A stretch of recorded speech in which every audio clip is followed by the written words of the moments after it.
You want to learn about Nigerian elections. Well, first off, let's just say it's a little complicated. As is the electoral system, we're going to get to that in a bit. We're going to start by establishing two quick things. First, past elections have often been, we could say, marred by violence and allegations of vote rigging. And there are only, in a scholarly article I read that I will cite later, there have only been 2 elections in the history of Nigeria that people consider to actually be valid elections. So, we're not off to a good start there.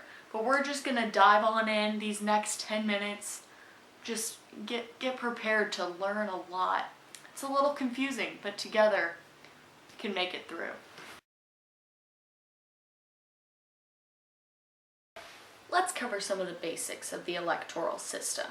First of all, we know that Nigeria is a presidential system. So like many other presidential systems, their president is directly elected. But the members of their National Assembly, the legislature, are elected separately. Unlike a lot of other presidential systems that we have come to know and love, they are all elected on the same day. So you got your senators, your representatives, your president, everybody is elected on the same day. And along with that, everybody serves 4-year terms. It doesn't matter what role you're in, you still have a 4-year term. In order to win the presidential election in Nigeria, along with having the nationwide majority of votes, the candidate must also have won 25% of the ballot votes in 2/3 of the states. So that means that they need to have at least 25% of the vote in a state in 2/3 of the states. And this came out of an election controversy in 1979 where there was a lot of debate because the opposition said that the man who ended up becoming president from that election, he had only won 12 of the states and they demanded that he needed 13, but it was declared okay. And so that's where we have that rule. And that comes from a lot of the divide that we've seen in the country already. And which I'm sure some of my lovely classmates will also cover. Something else you're going to have to know about these Nigerian presidential electoral systems is this thing called zoning. Zoning was established in 1999 by the dominant party in Nigeria, the People's Democratic Party. And what zoning is basically means that for alternating years, the party would elect someone from the north and then some from the south in order to keep the balance. And this worked for a little while until we had President, excuse me while I look up how to say this name, President Yar'Adua, a northerner, and he was president and he died. And so based on the Constitution of Nigeria, he was succeeded by his vice president, Goodluck Jonathan. But here's the trick. Jonathan was a southerner, and so there were all these riots in the north, and they were like, well, this isn't fair. What about zoning? This isn't the balance. And so what they did was the 3 largest opposition parties bounded together and became a new party called the All Progressives Congress. And these parties, once they were merged together, were able to overthrow Jonathan with the current president, Buhari. And so the order was kind of restored, and that ended the rioting in the north regarding the zoning. So now we've covered presidential electoral systems, and that's pretty important. But let's not forget about the National Assembly. The National Assembly, you have the House of Representatives and you have the Senate, and these are both elected by via single-member districts. So there are 360 seats in the House of Representatives, and these are apportioned roughly equally to the population. And then in the Senate, they come from single-member districts, and there are 3 districts in Nigeria that the 36 states are divided into, and there are 109 seats. So the 109th seat is the senator from Abuja, which is the capital territory, the federal district. And historically, these single-member districts have favored the PDP, which I mentioned earlier, the People's Democratic Party.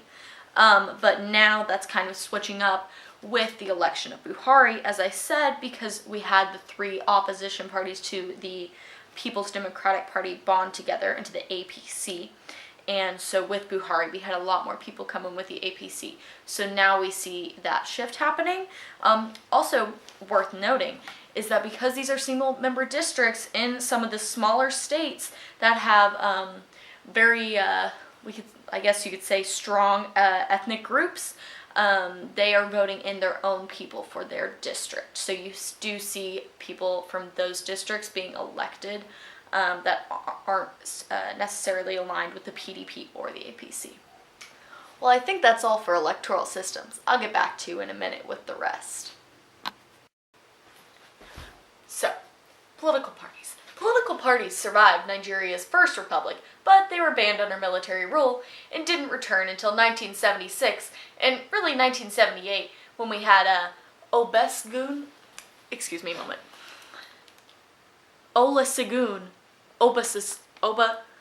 Obasanjo come to power.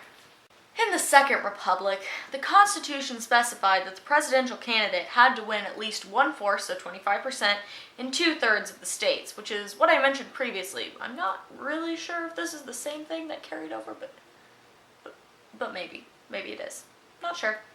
Anyway, so in the Second Republic, between 1979 and 1983, we determined that party's leadership had to come from, again, at least 2/3 of the states. And this is to try and, dilute that whole ethnic tension thing we had going on because we wanted people to get along and not just be in their own parties.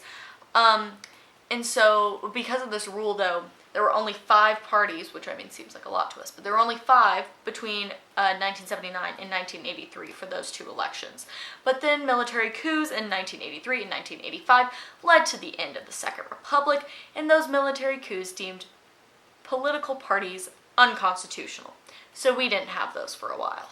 In 1985, Nigeria got a new military ruler, whose name was Ibrahim Babangida. I'm going to refer to as Ibrahim from now on for some ease. And he ruled until 1993. And at first he said, he created this whole commission and was like, all right, I'm going to create political parties now, and it's going to be great, and I want 2 parties. And so the commission, the Federal Election Commission, they looked at this and looked at the country of Nigeria, and looked at that north-south divide and thought 2 parties, maybe not a great idea. And so they decided to create 5, but Ibrahim was not a fan of this, and so he decided to just dissolve the commission, screw that, created 2 parties of his own. One was slightly to the right, one was slightly to the left. And so they were going to have this election. And now he was planning on supposedly handing over power, but the election was postponed, and so the election didn't actually occur until 1993. Now what happened during this election was, it was supposedly fair. Right, so we think it's fair, but the southern civilian leader won, and the military rulers who were currently in charge of the country, like Ibrahim, and his fellow government workers, they were not a fan of this, and so they decided to, they nullified the election and charged the candidate who won with treason. So that's one way to deal with your problems. So, this dealing with our problem created another little problem for our military government. So what they decided to do was to create a interim puppet president. This guy was quickly replaced by General Sabachi. Oh, Abacha. Close enough. So, Abacha. Abacha then decided to have some elections of his own, and he said, okay, well, let's create some more political parties. So they created 5 political parties, and surprise, surprise, all 5 were loyal to him, and they elected him as their candidate, so he won. So now we have Abachi's successor, who is the military leader Abdul Salami Abubakar. Close enough. And he decided to dissolve the parties and start over again, and called for elections in 1999. So what happened was they wanted to make a more federal, more official stance, and so they only approved well-established parties. So 9 parties ended up qualifying for local elections, and then 3 continued on to compete at the national level for the actual elections in '99. And this was seen by a lot of people as a move for Nigeria towards democracy, really, in '99. These elections are really the first of what, more similar to what we have now in Nigeria. And this was especially seen as a turning point because what we had in these three parties were so we have the People's Democratic Party, which I've mentioned, which represents the Northern Hausa, the All People's Party, which represented the Eastern Igbo, and the Alliance for Democracy, which represented the Western Yoruba. And so these three were really the big ethnic groups, but also during this election is what we saw were people now voting kind of like across these lines, so not just voting within classically like their ethnic or geographical region. So it wasn't as strictly divided by geography, which is what we had really been seeing before. So one thing that was really notable was that the PDP, so the Hausa, decided to instead support Obasanjo, who was a general. So like they had the military support, which they were into, but he was a Southern Christian Yoruba. So this was kind of like the first shift towards that we saw in Nigeria.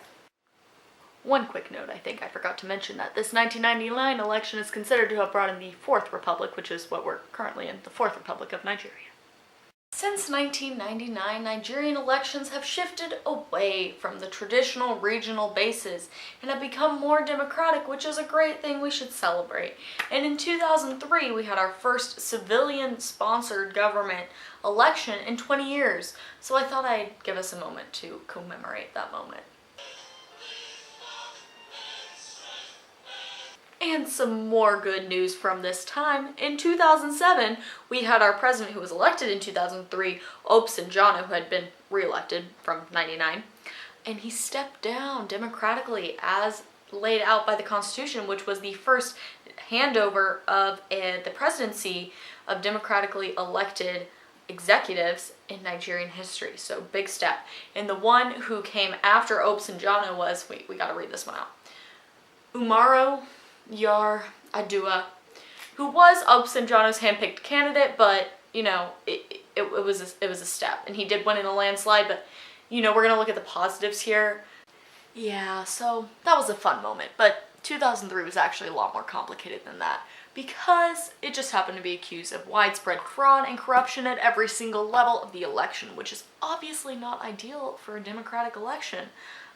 So as stated before, the PDP, predominant party, swept the whole election, and yeah, it wasn't as good as it might have first appeared. There was a lot of fraud, and you know, elections were stated to be so badly rigged that they lacked even the pretense of democratic plausibility. So yeah. After a year, however, of debating the results of the 2003 election, it was determined that the candidate who won, whose name I'm not going to be able to pronounce without reading it, Adua, he was pronounced the actual official winner of the presidency despite the fraud accusations, because he won by such a margin that the commission who was studying it determined that it was large enough that he would have won even without the fraud. And so if you remember, I mentioned him earlier as being the guy who died while he was in office, and the presidency passed on to his vice president, Goodluck Jonathan. And this is where we had the issue come in with zoning, in that our first guy was a northerner, and then Jonathan was a southerner, and so there was controversy over the zoning not being fair. And this ended up resulting in, when Jonathan tried to run for a second term, he was overturned by the APC, or not overturned, he lost to the APC, which was the coalition of the opposition parties. In office, it is worth mentioning that Goodluck Jonathan did not really do the best job to, according to a lot of Nigerians. One good thing he did do was he tried to fight the rigged elections and sacked the powerful but corrupt head of the Nigerian Election Commission, but he did not do so good of a job in handling the economy, which was weakened a lot by the corruption that I've been mentioning, subsidies, and ethnic conflict. So those are things that you see throughout Nigerian history, and he just wasn't doing a great job of doing those. So the opposition parties really came together to fight not just the zoning, but also his poor job fulfillingness. He did not do a good job on the job. So the APC outs Goodluck, puts Buhari in. This is the first peaceful transfer of power from one political party to another in Nigeria. And you're thinking now, you're like, oh wow, this is good, things are looking up, which kind of, you have a point there. But you know, democratic rule in Nigeria is constantly being tested by a couple factors. So there is the government corruption, which we've discussed at length, political and gangster violence, and persistent economic misery. And you know, now we have the whole issue with Boko Haram and all of that. So it's really trying time for this country that's trying to be democratic, but it's kind of struggling, you know, it's a difficult path to go on. So of the things I mentioned, one of the things that's testing Nigerians' patience with democracy is, of course, the ethnic and regional fault lines that we've been talking about that, you know, have gotten better over time as things that develop sometimes do, but there are still a lot of problems. So I'm just going to list off some statistics for you so we can see more clearly how this goes, and then I'll place a chart afterwards so you can look at it. In the 2015 election, Buhari earned nearly 54% of the popular vote, but won only 5 of the 17 southernmost states. Jonathan won nearly 45% of the vote, but captured only 3 of the northernmost states. And this really clarifies the divide, I think, that's still there, because even though I was saying earlier, you know, the party, the APC supported this different guy who wasn't from the region or whatnot, it still is, those divides are definitely still there. When asked in 2005 if the present system of elected government should be given more time to deal with inherited problems, only 55% of Nigerians said yes, compared with 58% in 2003 and nearly 80% in 2000. So people are just not satisfied. Despite that though, the support for a democratic system is still strong, because you know, that ideal is nice, that you vote in the government, civilian control and whatnot. But as I laid out earlier with kind of the timeline, that we're on our 4th republic. There's nothing showing that there won't be a 5th, you know? So if the Nigerian government and the electoral system and the elections don't really get it together at some point, I personally see them going in the direction of a 5th, or some kind of turmoil that really upset this kind of weird balance thing that's not really a balance that's going on right now.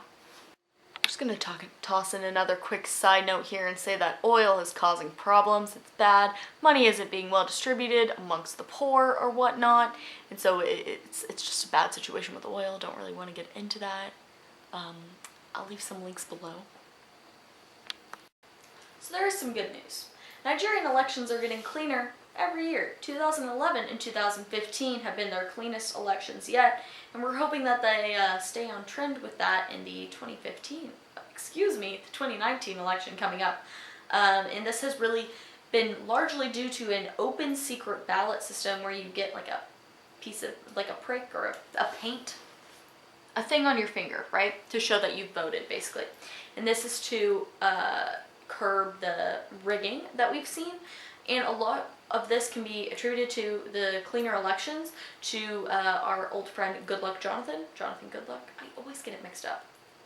Anyway, him, who created the Nigerian Sovereign Investment Authority, which is kind of like in charge of leading this whole thing. And although the new measures to prevent voter fraud have cost the country a decent amount of money, the voters say it's worth it to have these clean elections, which they aren't used to, so that's a good plus for them, point for Nigeria. To conclude, I'd like to briefly touch on the violence in elections. So as elections have become more democratic, they're still remaining very violent. In the 2011 election, 800 Nigerians died in the week following the election. And, you know, there are instances of people throwing hand grenades at voters and politicians being like snatched or killing rival, I don't know. It says several politicians arranged to have their opponents murdered, and I just, you know, even saying that is like, it's just, there's a lot of violence going on, especially in the north where there's a lot more poverty. You see people driven to violence and to join gangs in groups like Boko Haram. But in 2015, this is the first election where you see the violence decreasing, and people attribute that really to Good Luck Jonathan's stepping down after his loss. He stepped down graciously and said, quote, "Nobody's ambition is worth the blood of any Nigerian," which I think was really important for the people of Nigeria to hear, coming from him, that he was going to accept the defeat with grace and put the lives of the people of his country above his own feeling towards the loss. So that, I think, is a step in the right direction for Nigerian elections, and we'll see how it develops. You know, we're hoping that the Nigerians have the patience to stick it out and continue using their voice, hopefully with impact and with legitimate elections. But we'll see, next election coming up in 2019. So maybe I'll come back and make another video just for the 2019 election. You never know. There's much to discuss. I hope you have enjoyed this video and found it informative. If you have any questions, be sure to comment below, like and subscribe. I post new videos every Tuesday. Next week I'll be talking about Mexico. And good night.